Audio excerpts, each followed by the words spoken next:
this is Amy from Farm Girl Knit, and I'm going to be showing you how to use a German twisted cast on.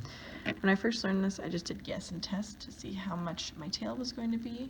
I have been told you can wrap the yarn around your needle like so to see how many, like about one wrap is about one stitch, but for this specific one, for the hat pattern I'm using, it's going to be 2 full arms lengths, so stretching all the way from my right hand to my left hand.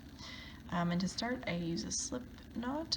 So to do that, I take the yarn and I just wrap it around my index finger like so, creating a loop.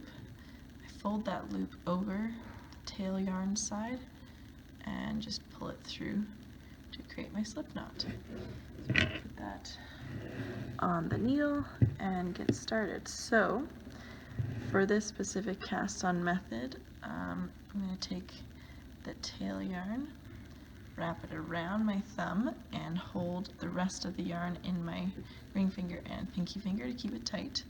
And then the working yarn gets wrapped around the outside of my index finger, and again holding that yarn in my middle finger to keep it tight. You might struggle with the tension at first, but after a while you kind of get used to it. Okay, so to get started, I have my slip knot here, and we're going to cast on our second stitch.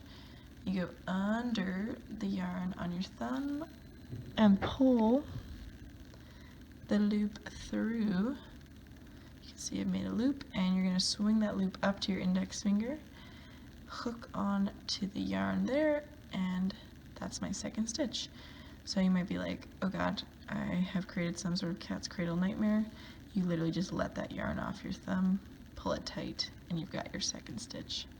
So I'll show you again. Yarn goes under the yarn on your, needle goes under the yarn on your thumb.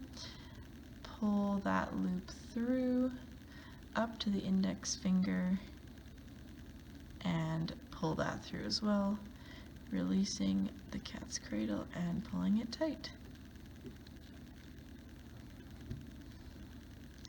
So, oops, I'm struggling here with my tension. Again, under the thumb, pull through the loop, up to the index finger, and again, pull through that loop. So this cast on is going to give you a really stretchy bind-on edge, which is perfect for lots of things, and I honestly find it way quicker and way easier once you get going than a regular cast on. So there you have it.